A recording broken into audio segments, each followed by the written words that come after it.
Portents of Fear is a horror fiction podcast which is intended for mature audiences. Discretion is advised.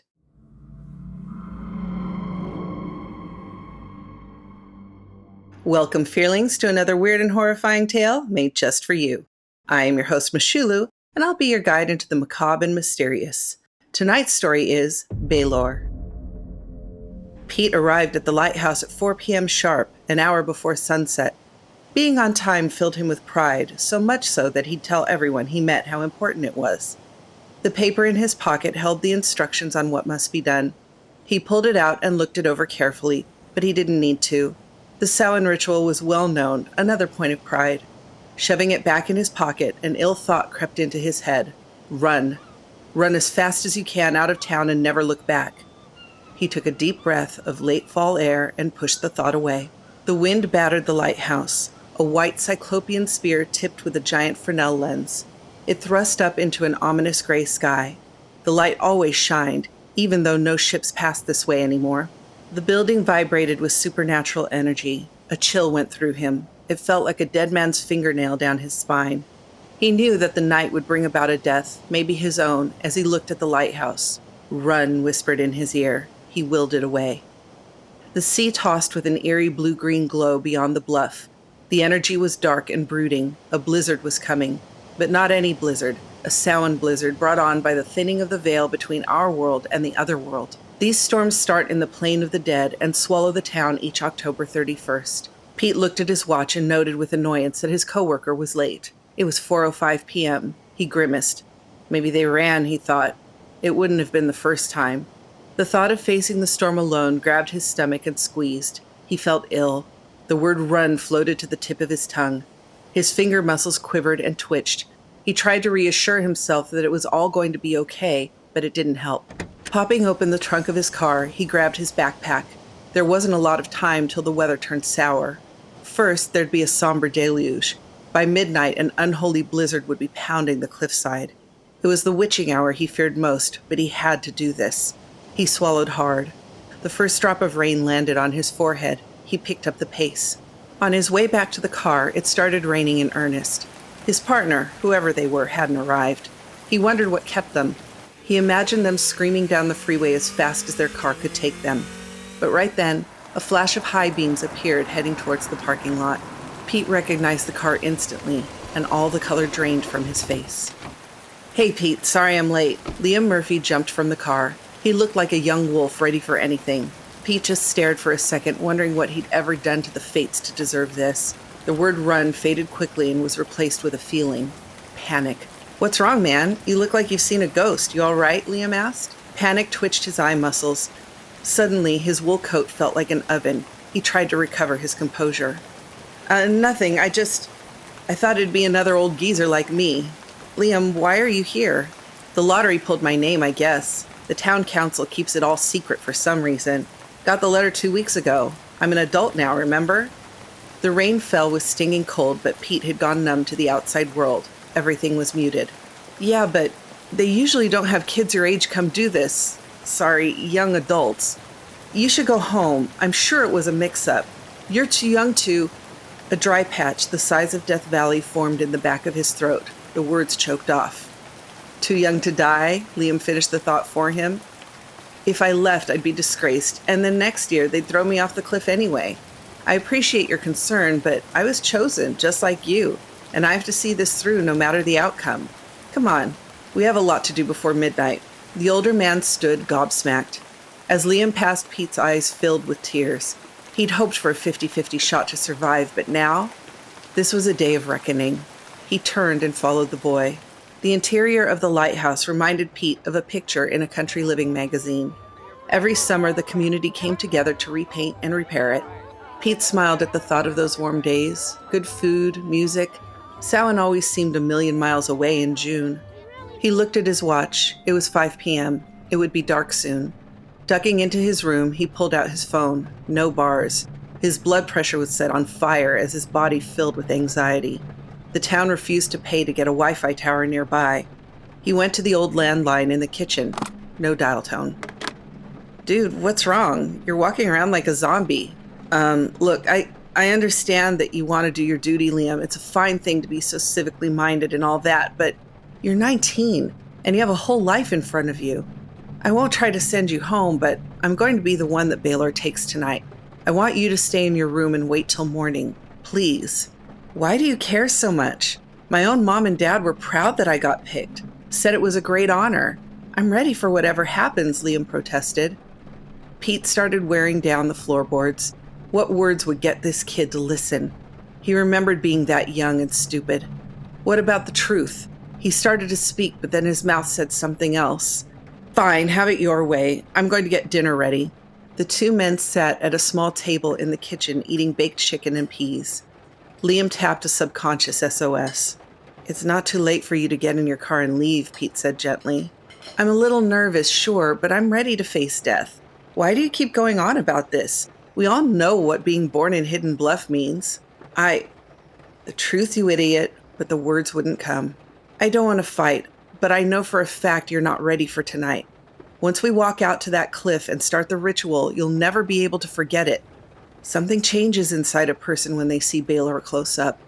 Surviving the night does not mean living a normal life going forward. It can fracture your reality, but if you leave right now, you'll be okay. No one has to know. Just hide out over by the old mini-golf place, he pleaded again. Liam's face grew stern. I've been here my whole life. I've seen what happens every year, and I'm ready for it. There's a whole world out there for you to experience.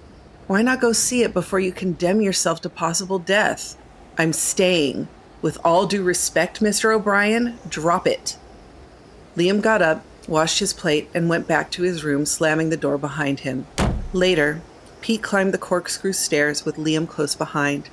At the very top was the huge Fresnel lens gifted to the city from France in 1840. It was beautiful and could concentrate a beam of light further out to sea than other lamps of the same time period. It had been retrofitted several times over the years with better bulbs. Now, the light source was a high-powered LED that could be set to any color. But it was supernatural forces that allowed the lighthouse to hold Balor. Written all over the floor and ceiling was a protection spell in Gaelic. The words glowed, pulsing with power. Once that power was drained, the whole spell would have to be rewritten, usually by the person who survived to the next day.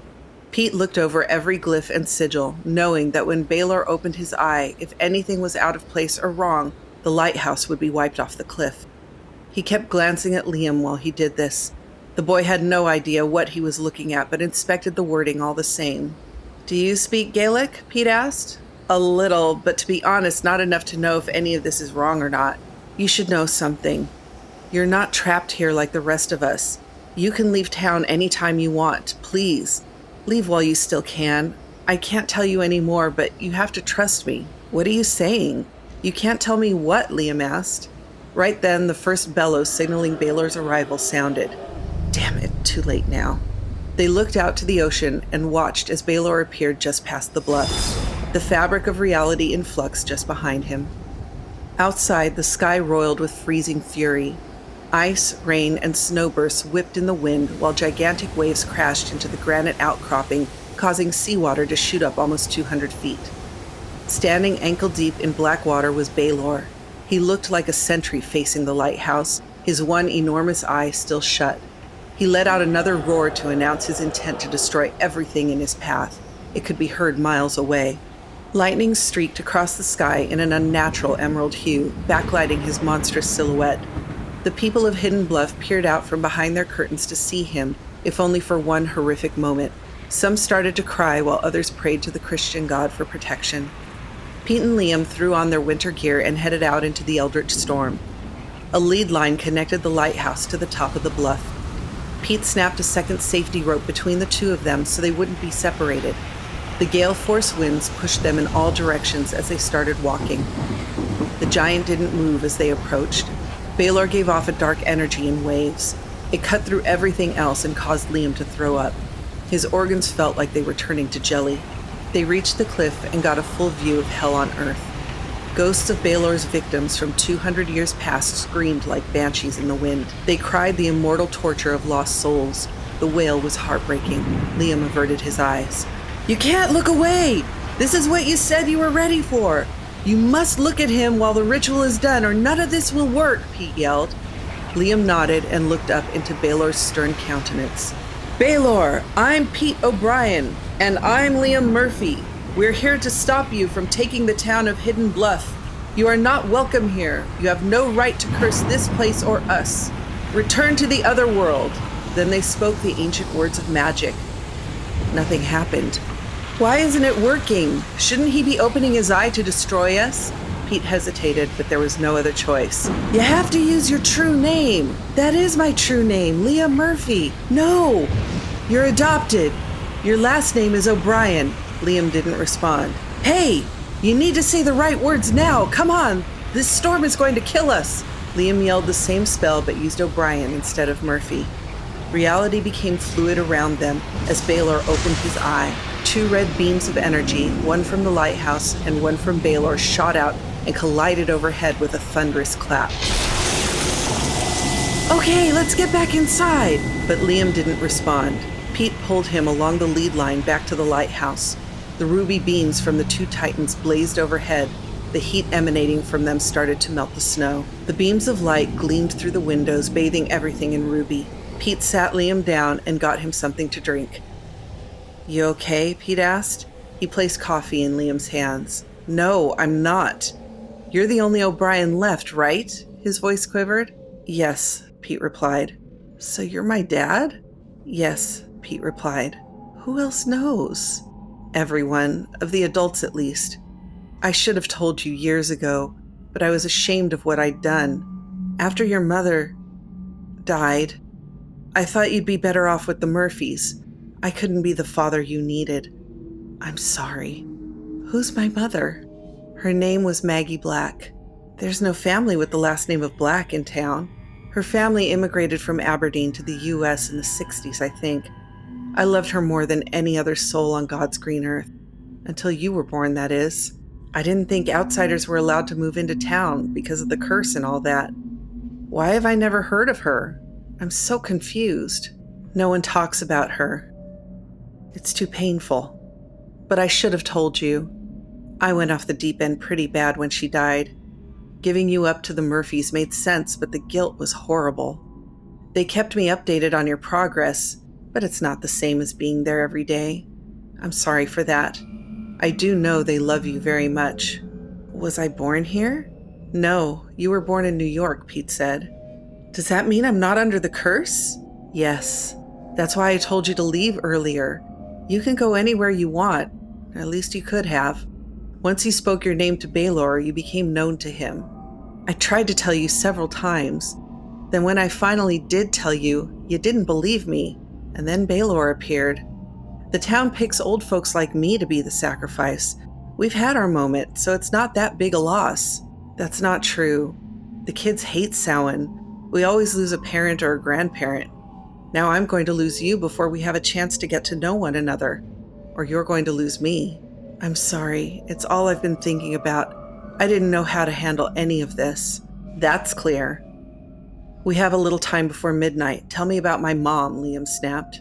Her name was Maggie. I met her when I went off to college at NYU. I wanted out of this town. I've got no love for Hidden Bluff. It's a prison. What I really wanted was to be an architect. I had the grades to do it, too. My dad told me to go get the wanderlust out of my system because one way or another, Hidden Bluff would reclaim me. I knew he was right, but I lied to myself. I would be different. I didn't tell your mom anything about the town or Balor. I thought she'd think I was crazy. My plan was to finish up school and then get a job as far away from Hidden Bluff as I could. But I started feeling the pull of home almost immediately. Maggie and I were inseparable. We talked about getting married, but when she asked about my family, I told her I was estranged. I still didn't think it was wise to tell her the truth. A year before graduating, Maggie found out she was pregnant with you. She couldn't tell her family, and I couldn't tell her the truth about the town, so we decided to make it work. I got 2 jobs while I finished up my studying. God, I was so tired back then. I got no sleep, and that was before you were born. Maggie worked a waitress job and luckily had enough credits to graduate before you got here. There was a brief moment where I thought we'd pull it off, and I'd never have to come back here. Then the curse kicked in. 3 months after you were born, I got a call that my dad was very ill and I needed to come home. I knew it was a trap. The curse was reaching out to pull me back to Hidden Bluff. But I loved my dad, so I did what I felt I needed to do. I told Maggie everything. She wasn't happy that I'd lied, but she forgave me. I warned her not to come with me, but she said you'd both be fine and that she wanted to meet my parents. We came home. Dad had a massive heart attack. He wasn't looking great. How was that the curse? Liam asked. That's how it works. Someone will get sick or have an accident, and the family will want you to come home. If you don't, you'll wake up in the town square one morning with no idea how you got there. Anyway, your grandma was thrilled to meet you, but she knew that you and your mom couldn't stay. She told Maggie to leave with you immediately. Your mom wouldn't hear it. She thought it was all superstition from the old country. But Samhain was a week away, and your grandmother didn't want you or her anywhere near Balor. As for my dad, he was so happy to meet you. He loved you the second I brought you in. They had worried that I wouldn't have any kids because of the curse. The town has been slowly dying due to low birth rate. No one wants to bring a kid into this. But I think it was easier on my dad to pass, knowing you were born. He also told your mom to leave. She again didn't listen. None of it was ever real to her. The night after the funeral was Samhain. We had locked down for the night, something Maggie didn't understand. I told her not to look out the windows no matter what. I knew the sight of Balor and the lighthouse would drive her mad, but she couldn't help herself. What happened? She started screaming. A minute later, her heart stopped. She died instantly. Jesus, Liam murmured. I mentally broke down in that moment. I lost my dad and the love of my life in the span of a week. And then there was you, an innocent baby who I couldn't care for. That's terrible. My mom begged me to take you out of here, but I couldn't do that either. Again, I'm so sorry I never told you. I failed you, Pete confessed. I can't say I'd do any better in your shoes. It's going to take time for me to work through all this. Time we don't have, I'm afraid. Every year, the same thing. He appears, we shout the words, he pretends to try and overtake the lighthouse to enslave the town. We sacrifice someone to keep him from doing it. He doesn't want the town. He just wants to make us suffer. It's a slow death of 1,000 tragedies stretched over a lifetime for all of us, Pete mused in his melancholy. The two sat in the uncomfortable silence. Suddenly, the beams stopped and the storm ebbed. It's time. We have to go out and see which one of us is to be sacrificed, Pete murmured. Right, Liam acknowledged. They went to face Balor. The lead line felt as if it was pulling them to the bluff like a couple of netted fish. Ahead, Balor stood in darkness. The lighthouse was also dark. All its magical power had been drained. The clouds parted and the stars and moon gleamed like silver coins tossed across a black tablecloth. They arrived at the cliff. Waiting for them was a woman in white, glowing with soft moonlight. Her face was expressionless and cold. Liam knew before anything could be said, it was his mother. Pete cried out to the silent god, "You son of a bitch! You sadistic prick! Why is her spirit still here? She was an outsider. You had no dominion over her. I hope you die in the other world. I hope the Dagda takes you apart at the joints." But Balor was still. Maggie raised her hand. "I am here to pick the sacrifice." "Maggie, how is this possible? Please speak to me." Liam said nothing, looking at his mother with wide-eyed horror. She was both beautiful and terrifying in an inexplicable way.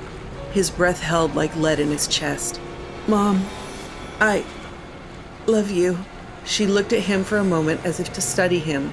She was mist, moving gently with the wind, but still stationary somehow.